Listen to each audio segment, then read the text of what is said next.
Salut la compagnie, c'est Jules Melon et aujourd'hui on se retrouve pour un petit podcast bonus assez particulier car c'est très rare que dans ce format je parle d'un film aussi ancien entre guillemets, 2019, mais j'ai eu une idée, c'est qu'avant la sortie de L'Agent Secret ou alors au moment où il est actuellement au cinéma, je me suis dit que j'allais rattraper Bacurau, qui est le film précédent de son metteur en scène Kleber Mendonça Filho. Et tout ceci sans savoir si je pourrais aller voir L'Agent Secret en salle. Voilà, car c'est assez incertain selon mes disponibilités et surtout sa distribution.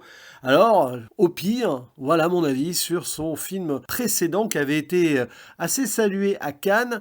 C'était à l'époque son troisième long métrage de fiction, car il a aussi fait des documentaires, pour un monsieur qui vient de la critique. C'est un cinéphile, ça se sent peut-être ici. Il est assisté d'ailleurs à la mise en scène par un certain Giuliano Dornelles, qui est aussi son chef décorateur, je crois, et qui a été un petit peu à la tête de la seconde équipe. Ils ont tourné quelques moments en parallèle, c'est un peu particulier, un film qui a dans sa production connu quelques moments étonnants également, pour un travail absolument unique. Une sorte de western dystopique dans un futur très proche qui va se dérouler au Brésil. Alors j'en dis pas plus pour l'instant. N'oublions quand même pas le casting parce que l'un des rôles principaux avait été confié à l'époque au regretté, il nous a quitté il y a quelques semaines, Udo Kier, l'allemand, qui joue ici un américain d'origine allemande. On reviendra sur ce point et probablement d'ailleurs plus en détail à son sujet dans une section spoiler. Sinon, l'une des actrices principales, il n'y a pas vraiment de héros ou d'héroïne. Voilà, même si le début est assez déceptif là-dessus. Bref, nous avons Sonia Braga, qui a eu sa carrière aux États-Unis et qui avait déjà joué pour le metteur en scène avant. Citons aussi les présences de Thomas Aquino, qui sera dans L'Agent Secret, enfin qui y est là au moment, voilà, si vous l'avez déjà vu le film. Il y a aussi Silverio Pereira et d'autres personnalités que je ne vais pas forcément citer parce que je ne sais pas si ce sont des célébrités d'ailleurs dans leur pays en termes de 7e art. L'histoire se déroule, donc je le disais, peut-être de nos jours finalement, pour 2019, dans une région assez aride du nord-est brésilien, le Sertão, alors désolé si je prononce mal, qui est une sorte, on va dire, d'outback à l'australienne, mais au Brésil, dans cette végétation simple, et donc le côté très sec, un peu désertique. Et on va suivre les aventures d'un petit village, donc Bacurau, qui est fictif sur le papier. Si vous le cherchez sur une carte, vous le trouverez pas. Ceci est très amusant. De retour sur place, la jeune Teresa vient enterrer sa grand-mère, la doyenne, qui est morte à plus de 90 ans. Donc forcément, c'est un moment solennel, mais aussi de retrouvailles, où on célèbre indirectement la mort, le passage vers une autre vie. Sauf que Teresa, en arrivant sur place, bizarrement, elle croise déjà la mort, peut-être accidentelle, et sur place, il va y avoir d'autres événements. Et quand je disais que Bacurau n'était pas sur une carte, littéralement, à un moment dans le film, Bacurau disparaît, n'est plus localisable sur Google Maps ou sur un GPS, comme si elle avait été rayée de la carte, cette petite bourgade, très étrange. D'autant plus qu'on sent qu'il y a une tension locale avec ce politicien très capitaliste véreux qui vient chercher leur vote pour de futures élections, mais qui en même temps a la main mise notamment sur la nourriture, il leur donne des trucs périmés, et on sent qu'il leur coupe l'eau. Il y a une histoire de barrage, etc., qui fait qu'ils doivent récupérer l'eau potable par des citernes, et ça va mal se passer à un moment d'ailleurs. Et donc de cet isolement de la carte, Bacurau va être littéralement isolé pour de bon, parce que des événements extérieurs assez mystérieux, vraiment empêchent peut-être de sortir de là par la route et les confinent. Alors c'est sorti en 2019, ça annonce aussi indirectement ce qu'a été le Covid après, mais là ça invisibilise un endroit aussi, ce Brésil profond, le cœur du Brésil, un village où il y a un métissage total, où toutes les générations sont ensemble et où certaines personnes sont recueillies, notamment un révolutionnaire, comme si peut-être, d'une certaine volonté, on était dérangé par ces personnes et on voulait se débrouiller pour qu'ils ne soient plus là. Et en effet, une forme de résistance va se mettre en place, une survie aussi qui va tourner, pas au mystique, mais pas tout à fait à la science-fiction non plus, même si ça reprend certains codes, surtout cette idée de survival western qui va évidemment semer la mort, sans en dire plus, autour pour eux et pour d'autres gens peut-être qui viendraient les embêter. Alors ça, c'est vraiment exceptionnel comme principe. C'est-à-dire que cette idée de reprendre comme ça certains codes et tout n'est pas faite par hasard. Je le disais, le metteur en scène, qui est aussi scénariste, est très fan d'un certain cinéma d'antan. D'ailleurs, il a coécrit avec son co-réalisateur, ils ont fait vraiment ça à quatre mains. Et nous avons une ambiance années 70 plutôt, hein, de ce post-western assez Peckinpah sur certains papiers, hein, on va y songer. Et évidemment, aussi une touche à la John Carpenter. Alors ça, c'est Filio lui-même qui le dit. Il a été grand fan, et en plus, il inclut un de ses thèmes musicaux intitulé Night, qui était publié sur son album Lost Themes. Donc, volontairement, il y a quelque chose. Il y a même l'école locale qui s'appelle John Carpenter, mais en portugais. Et ça, c'est assez drôle. Petit clin d'œil et tout. Et alors, il déploie quelque chose qui est dans une sorte de cinéma américanisé, mais j'ai une idée sur ce point-là, faussement américanisé. On sent qu'il y a de l'artificialité par-dessus, et pour cause, tout se justifie, la forme pour le fond, avec une ambiance folk locale, un petit peu film social, etc., qui va mettre le projecteur sur ces gens qui fonctionnent en tant que communauté. C'est-à-dire que, je le disais au début, on croirait que Sophia qui revient là, ce serait une héroïne. En plus, elle débarque avec des médicaments, il y a quelque chose qui fait que elle connaît le monde extérieur. Mais en fait, très vite, on va s'intéresser à ce groupe. Peut-être, oui, il y a deux, trois personnes qui vont prendre le dessus au niveau de la caméra, notamment Sonia Braga, parce que c'est son actrice fétiche peut-être, etc. Mais on va vraiment avoir une œuvre de collectif ici, de résistance globale. Et c'est pour ça qu'on va les voir souvent filmer dans des activités en commun.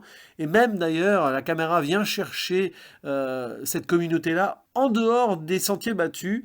Il y a des choses qui ont plus ou moins été improvisées, hein, dans le film. Et même que quand certains figurants ou l'équipe technique s'amusaient à côté, notamment une scène de capoeira qui n'était pas prévue. Voilà, tout ceci a été déclaré. Vous pouvez retrouver, hein, évidemment, quelques interviews à ce sujet. Et même dans l'idée de mise en scène, sur le montage, peut-être pas, parce que là on sent que c'est très léché, mais sur la façon de zoomer, sur la façon de séquencer certains plans, et aussi l'utilisation de choses à l'ancienne, on sent qu'il y a un artisanat volontaire. Par exemple, il n'y a pas de steadicam, c'est fait avec des rails. Il y a cette idée aussi de transition un peu à l'ancienne, un grain, voilà, même certains plans faits comme dans des westerns ou spaghetti ou Peckinpah. On est entre Léon et Peckinpah, hein, sur certains points, et Carpenter du coup par extension. Et c'est volontairement mis là en place pour montrer cet endroit-là qui fonctionne comme un peu le monde d'avant, mais aussi avec des influences de quelque chose d'extérieur qui depuis a contaminé beaucoup plus qu'on pourrait le croire. Et ça c'est passionnant en termes de gestes de cinéma, de metteur en scène,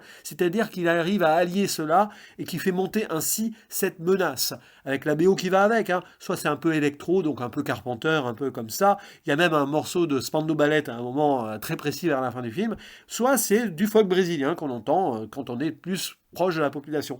Et on voit tous ces gens vivre, hein, que ce soit les adultes, bon, la patriarche qui est morte, et les enfants, et c'est dur aussi parfois pour les enfants, jusqu'à cette école où, après, vers un musée qui est très important dans l'histoire de la mémoire collective, et la mémoire d'un endroit qui a déjà été très combattant avant, et il y a ce personnage révolutionnaire là qui n'est pas là par hasard non plus. Révolutionnaire ou gangster, on ne sait pas trop, mais la résistance va se mener par lui, et grâce à lui un petit peu. Et donc je bascule directement dans la zone spoiler parce que isolement total avec plus de réseau, plus de présence sur la carte, des drones en forme d'ovnis qui sont là et on comprend très vite grâce à une voix off que c'est anglophone tout ça. Et en effet, celles et ceux qui viennent embêter ces Brésiliens là paisibles dans leur village, enfin paisibles, pas tant que cela, parce que eux aussi embêtés par la politique locale très bolsonarienne, et oui, le président Bolsonaro qui sera élu peu après la fin du tournage du film, ce n'est pas un hasard, c'est un film d'anticipation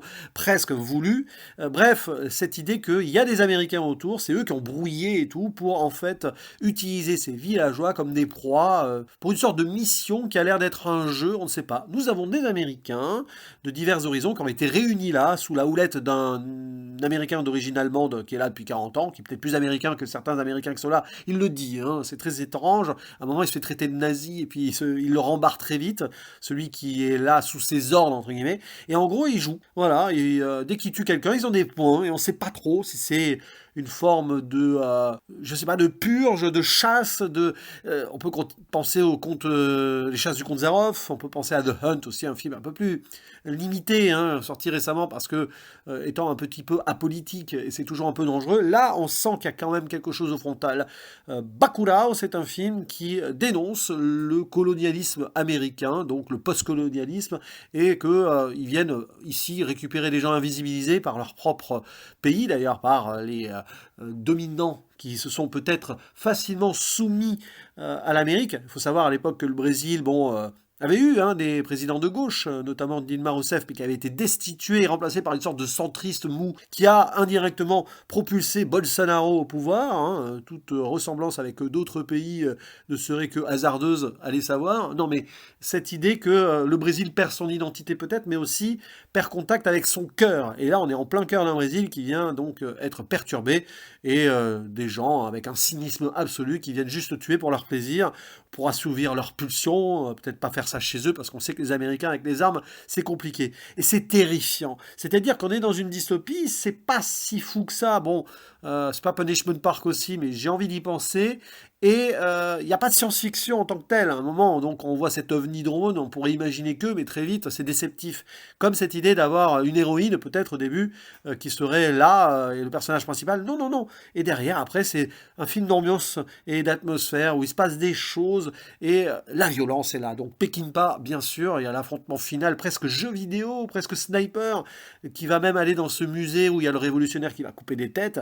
C'est d'une violence et d'une radicalité absolue, et là, ça convoque plein de trucs, quoi. Donc ce western, post-western très violent, qui en disait long aussi, sur un certain désenchantement, et ici la révolte des opprimés qui prennent le dessus, et qui d'ailleurs deviennent aussi cruels, mais eux avec une raison, que leurs bourreaux. Et puis voilà, ça se termine comme ça se termine, même donc le politicien local il est envoyé quasi à poil dans le désert, donc il va mourir lentement et en souffrance.